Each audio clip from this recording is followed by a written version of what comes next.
let's talk about this word sold. S-O-L-D. They are sold. You can't sell your soul. It's like you're exchanging your energy for tangible things, because energy is a spirit. Okay? And so since we all are spirit and soul, we connect with each other on a spiritual level.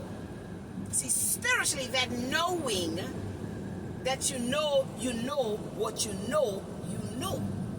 So when they say, or it is said, they sold their soul.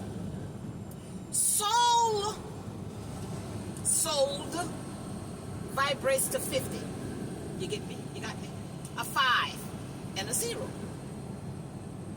5 is connected to our 5 senses, change, God's grace, universal connection, 5 limbs, and many other things.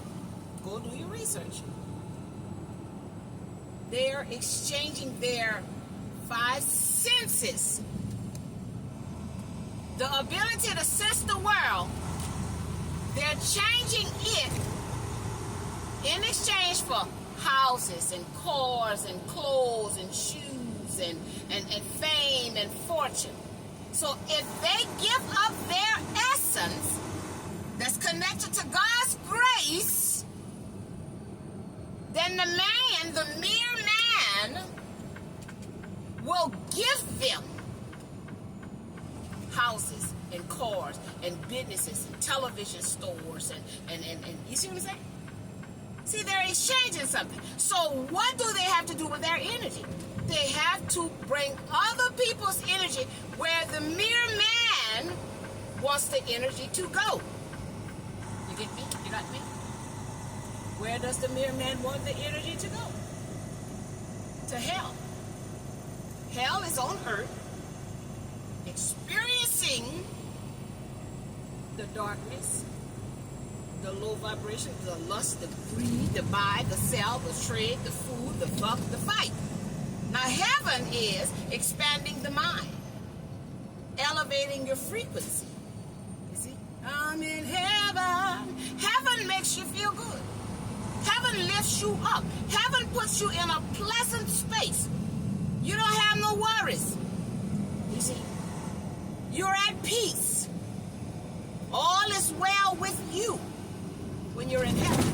But when you're in hell, you got responsibilities, you got bills, you got sickness, you got relationship problems, children problems, animal problems, you see, car problems.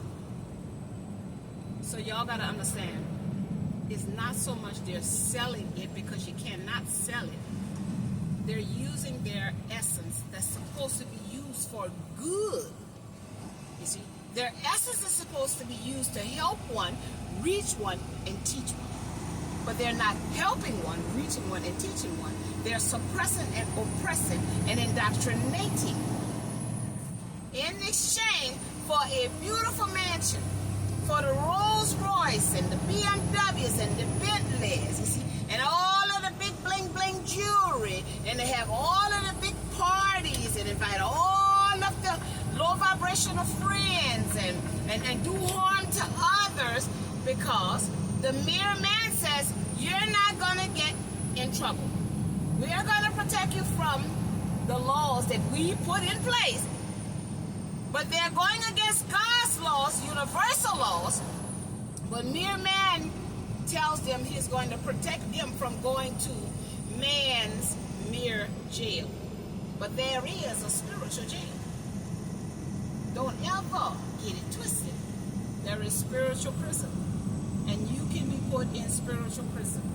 Meaning, whatever wickedness you fall to and you allow it to take control of your mind, heart, and spirit, you will be in that prison for eternity.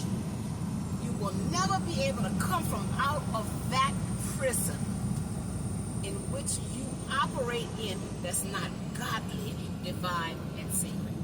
So I just wanted to put that out there. There's no selling of the soul. It's this exchange of my essence to help somebody or hurt somebody. I'm exchanging my mental energy to tell somebody the truth of the way I see it, or tell somebody a lie to make them see it from the way I want them to see it. You see, when you lie to somebody and you don't give them the opportunity, like I say, I don't have it all, I don't know it all. I know what I know, and that's what I know. That's why I say, take what you need of what I know and leave what you don't. But everybody knows something. Nobody knows everything. This is why we need each other. But if you are in tune to your intuition, your inner man, you see, that knowing that you know what you know, nobody can trick you, because it's going to feel some type of way. That God in you going to say, get somebody else to do that. That's not right. That's wrong. That don't feel good. That don't look good. That don't sound good. The God in you going to do that. Do we listen to the God in us, or do we listen to that ego, which edges God out? You see what I'm saying? So it's about getting your control of your own mind, your own heart, and your own spirit and soul. And stop allowing people to persuade you to do things that your inner man is saying don't do. That's the God in you. That's the divine sacred in you that say, get somebody else to do that. So you're not really selling anything. You're exchanging your energy to put darkness into the world, and you got choice to do it. You got free will and free choice to do anything you choose to do. But everything comes with a price. Everything comes with a price.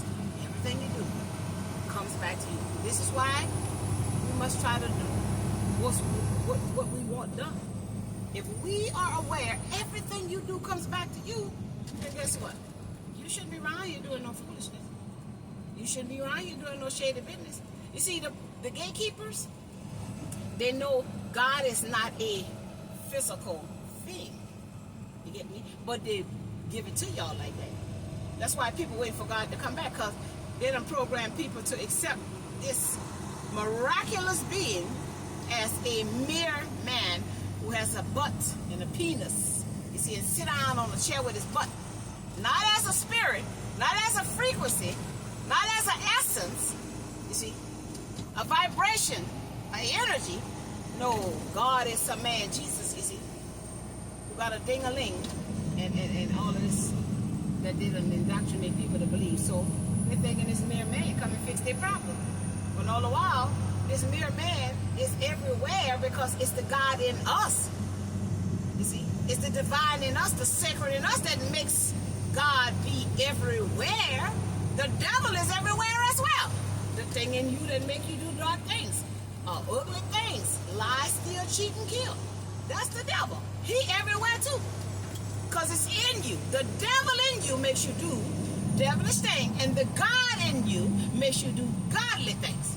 So this is how God and devil is everywhere. Yes? Let this sizzle, y'all. Let it sizzle.